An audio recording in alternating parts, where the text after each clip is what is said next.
Patrick Eaves has been traded. Eaves has been traded by Dallas to Anaheim with a conditional 7th round draft pick. And going back to Dallas is a 2nd round draft pick from Anaheim. Eaves has to play half of Anaheim's remaining games in order for that draft pick to kick in. And if Anaheim as well makes the 3rd round, so the conference championship, that becomes a 1st round draft pick. So I've been getting a lot of flack on the channel here from certain people who said, well, you're not going to get a 1st rounder for this guy. You're not going to get a 1st rounder for that guy. Dallas just potentially got a 1st round draft pick for Patrick Eaves, a player who's scored 21 goals, a player who is not considered a lock for a top 6 on any team. He is a guy who just got a 1st round draft pick from Anaheim, a team that is not necessarily a contender. Now, Eaves does help a lot. Anaheim's having problems scoring. LA's had problems scoring. By making this move, Anaheim gets that much better.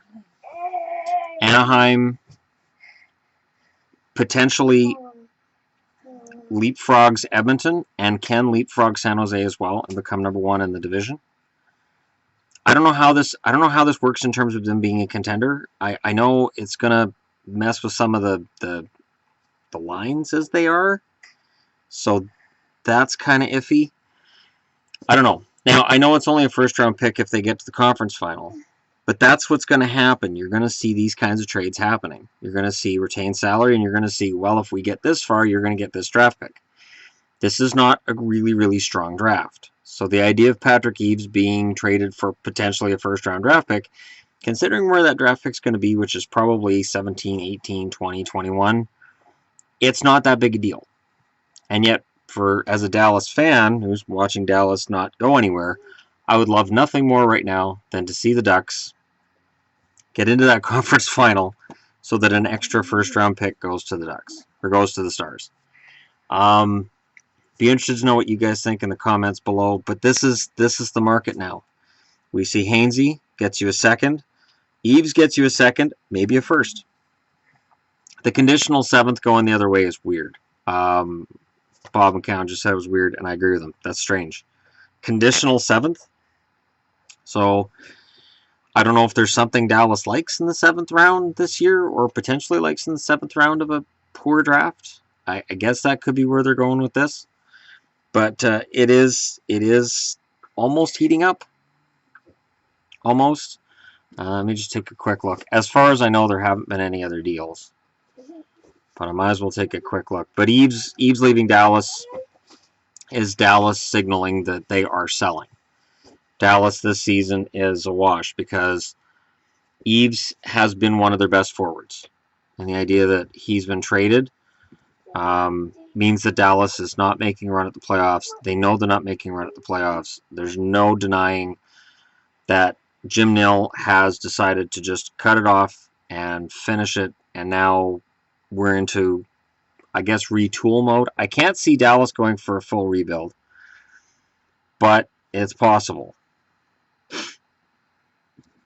because their goaltenders, Leighton and Niemi, are both above a certain age.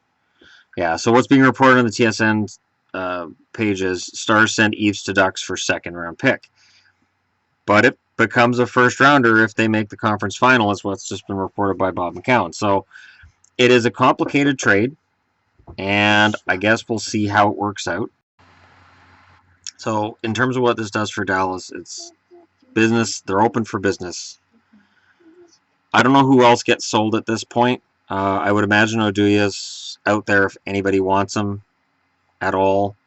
Actually, I should take a look at that is what I should do, because Dallas definitely has some pieces that are potentially, and again, this is going to depend on being able to retain salary. Dallas is going to have to retain salary on some of these guys. That's going to be a continuing theme throughout this trade deadline. Just waiting for the Dallas to load. TSN site usually takes a little while, but they are my preferred site for whatever reason. I know they're not everybody's preferred site. So Dallas losing Eaves just guts Gus or line. But Eaves has been consistently one of the best forwards that they've had.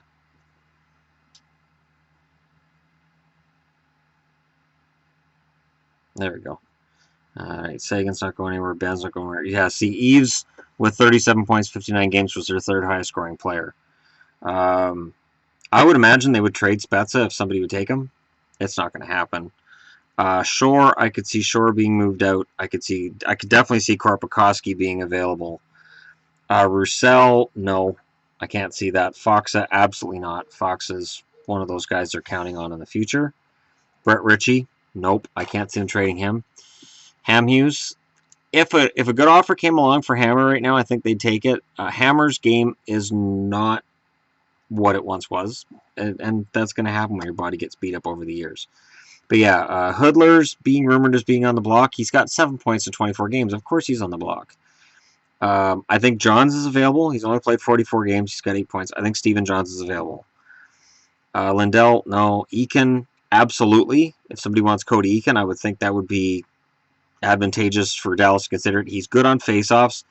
He's only got 2 goals. I think he's available. Cracknell would be available as a rental. McKenzie, I don't think so. I think they like McKenzie a lot. Obviously, Jordy Ben being Jamie's brother, they're not going to trade him. And Sharp's available, but for some reasons that are known to certain fans, Chicago would probably be a bad fit. There's a number of teams that may call about Sharp, and whoever offers the most, whether it's a second rounder or third rounder, they'll get him, because I think Dallas wants to get rid of him. So there's another piece that's fallen. I think it's bigger than Hainsey. In terms of Hainsey is a number 6 defenseman. Eaves this year is a legitimate top 6 forward, and it does make Anaheim better. Hainsey is a patch on a Pittsburgh blue line that badly needed to be patched up. In this case, Eaves makes Anaheim's attack that much better, and it's important to get those pieces in place. And making this deal before Wednesday is smart because you get those few extra days to get him into the lineup, figure out where he works, get him chemistry with his teammates, because that's not a guarantee either.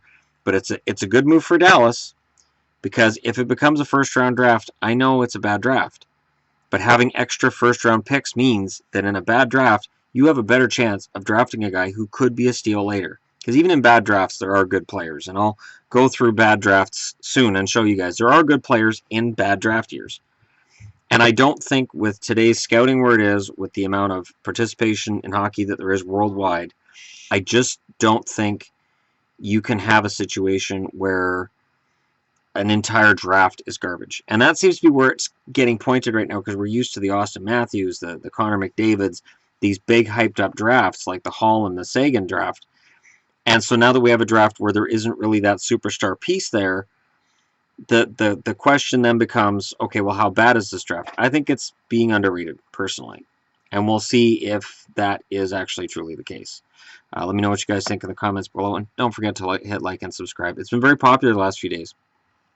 I've noticed a huge uptick in subscribers.